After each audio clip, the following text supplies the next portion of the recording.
First, Senator, congratulations. How are you feeling after last night? Feeling great. So the results, I mean, a win is a win, but the results were a little closer than, the night.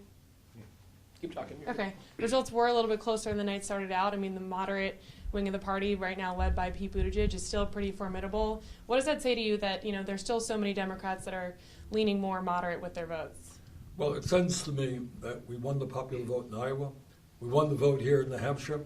I believe we're going to win in Nevada. I think we're going to win in South Carolina. I think we're going to win a whole lot of states on Super Tuesday. We are putting together a coalition of working people, of young people, of people who have given up on the political process, who are now coming back into it because they want a government finally that represents all of us, not just the 1%. We're feeling great. We think we're on a path to victory.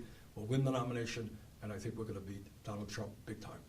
Now, Lloyd Blankfield, former CEO of Goldman Sachs, who I know you, not one of your biggest fans, not someone that you care about being your biggest fan, said that you would be just as divisive of a candidate as President Trump. What's your reaction to that? Let me see. A billionaire executive on Wall Street doesn't like me. I am shocked by that, Annie. I am really shocked.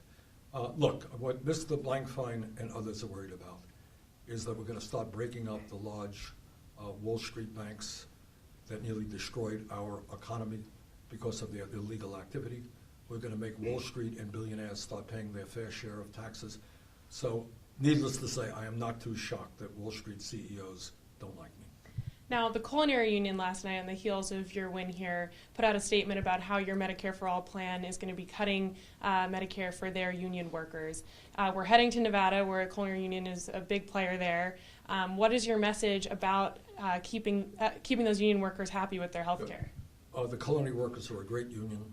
We work with them. We will work with them. But here is the point. The point is that Medicare for All, expanding Medicare to cover every man, woman, and child, expanding it to cover hearing aids, eyeglasses, dental care, and home health care is going to work for every worker in America, especially for union workers. So we're going to sit down with our friends in the Culinary Workers Union. But we remain today the only major country on earth not to guarantee health care to all. We spend twice as much per person on health care as do the people of other countries, and yet 87 million of us are either uninsured, underinsured, and 30,000 die each year because they don't go to a doctor on time.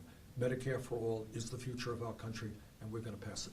And Pete Buttigieg, who came in a close second here, he was tweeting today about, without actually mentioning the Culinary Union, but talking about how his plan for Medicare for All who want it would allow union workers to keep their plan. How do you specifically respond to Buttigieg on that? Under Mayor Buttigieg's plan, the average worker in America will be paying far, far, far more for health care than under our plan. Look, once again, we are the only major country on earth, 200 miles away from us in Canada.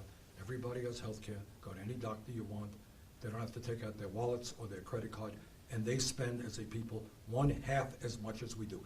The function of health care is not to make billions in profits for the drug companies and the insurance companies. It is to guarantee health care for all union workers, non-union workers. All are going to benefit under Medicare for All.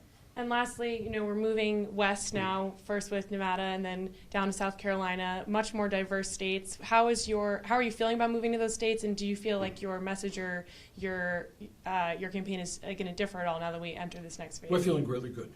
We're working hard. We have a great grassroots organization, both in Nevada and South Carolina. We are putting together a multi-generational, multi-racial coalition. And I think we're going to do very well in the African-American community and in the Latino community.